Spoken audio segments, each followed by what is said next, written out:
So we're off on the fourth leg of our Glampacking tour, going down under to Melbourne. From there, touring up the Great Ocean Way, a detour inland to the Grampians, and then to Adelaide, and finally a trip to Kangaroo Island. But first, a tour of Melbourne. 7 days a week, and we'll take you on a circular journey around the city, hitting major tourist attractions along the way. With a population of 3.5 million, Melbourne has a long-time competitor to Sydney. But with an impressive skyline and a really well-designed parks and leisure facilities, it's no surprise that the city is routinely voted as the top place to live for the quality of life. We made a trip to the Melbourne Cricket Club hard on the heels of the badly defeated English team, so we kept our accents at bay.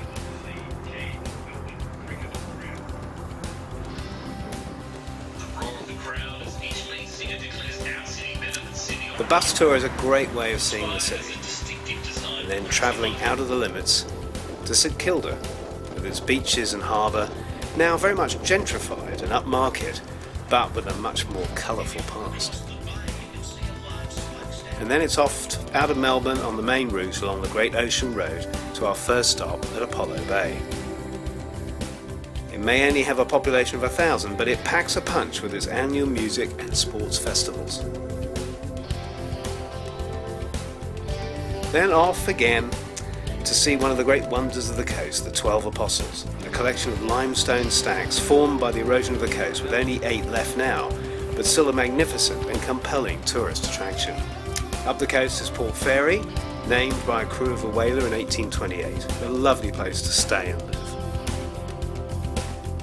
Then we make a detour inland and drive for 4 hours to reach Hall's Gap in the Grampian Mountains.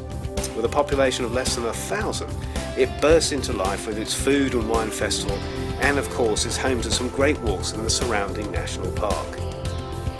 It may seem idyllic, but danger lurks here in what proves to be a very hot and challenging summer in Victoria. Kilometres down the road that way in Riddles Creek, where a number of properties have been lost. We were with a family who were battling desperately to try to save theirs. They had a number of sheds that were engulfed by fire in front of us. The flames were incredibly hot. There was also a lot of radiant heat, and the wind was what was really pushing these flames. It was incredibly strong, and it died down and then pick up again like that, and those flames would really take off. So certainly the danger is still very current. But back in Hall's Gap, it's no worries, mate, and that's very much in evidence as the locals enjoy the annual jazz festival. We relax in our rented accommodation at Dull Cabins.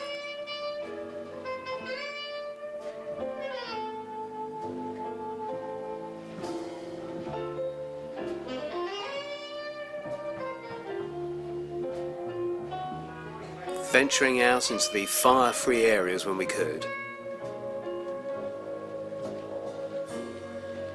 And then visiting the local zoo, home to a rather eclectic collection of animals, some that might welcome the local heat, and others who would definitely prefer a vacation away.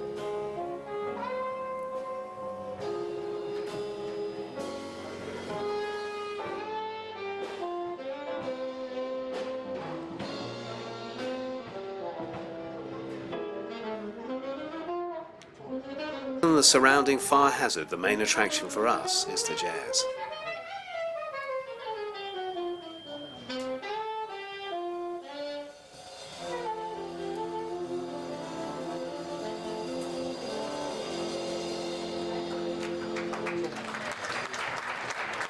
The trip up to Adelaide is just over 500 kilometres and takes about 6 hours, but it's well worth it. The city is home to about 1.2 of the South Australia's 1.5 million. Founded in 1836 and designed by Colonel William Light. It has great museums and the most wonderful botanical gardens.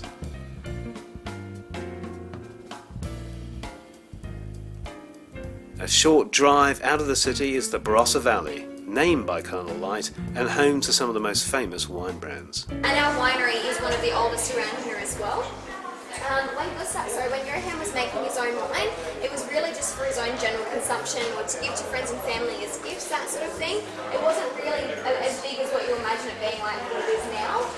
His son Gustav was one that actually paved the way for it to become what it is today. So Gustav was the one that actually started to create larger volumes of wine to then sell that onto businesses and create his own business from it. So to be able to do that, he had to move the winery. So he moved the winery for the first and only time in the company's history. So from the banks of Jacobs Creek, from that tiny little winery, 2 kilometres down the road, and started the winery that we still use now.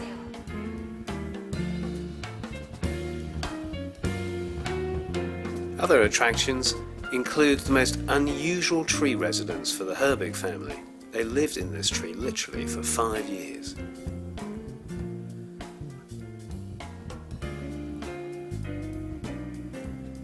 Close by is also the German town of Handorf, founded in 1838 by Lutherans and named by the Danish sea captain Dirk Hahn, who brought them safely to the country.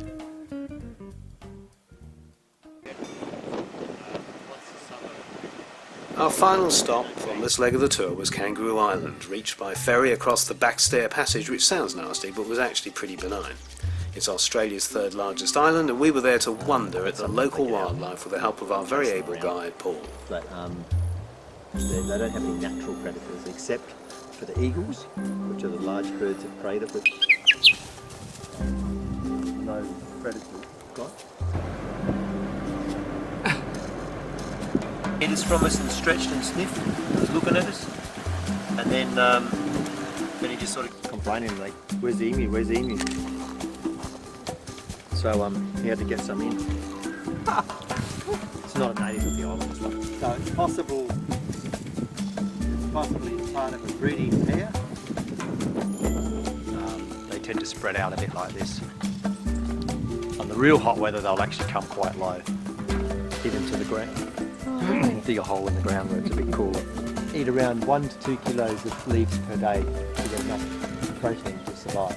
You've got to get one in the background.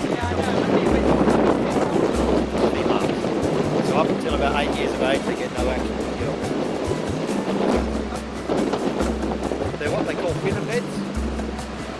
Which means they walk on all fours. The ward is getting the girls at the right time. So the bigger you are, the longer you can stay out. So if you time it right, you can get the peak birthing period.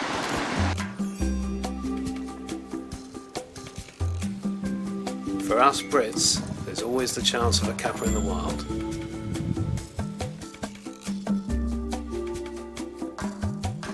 The island is just a terrific place to visit. The weather might not have been great for us, but there was always something to watch and photograph.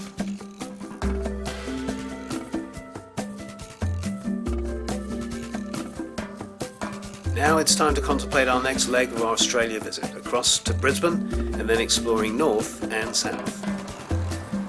Join us in our next film as we gawk at the affluence of Noosa. Go on a very unusual sand highway on Fraser Island.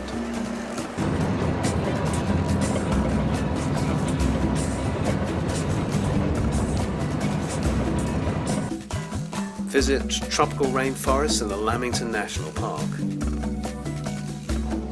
Admire surfers at Byron Bay. Land on Lady Elliot Island on the Great Barrier Reef. And finally get a warm welcome in Sydney with the gay Mardi Gras. Join us next time.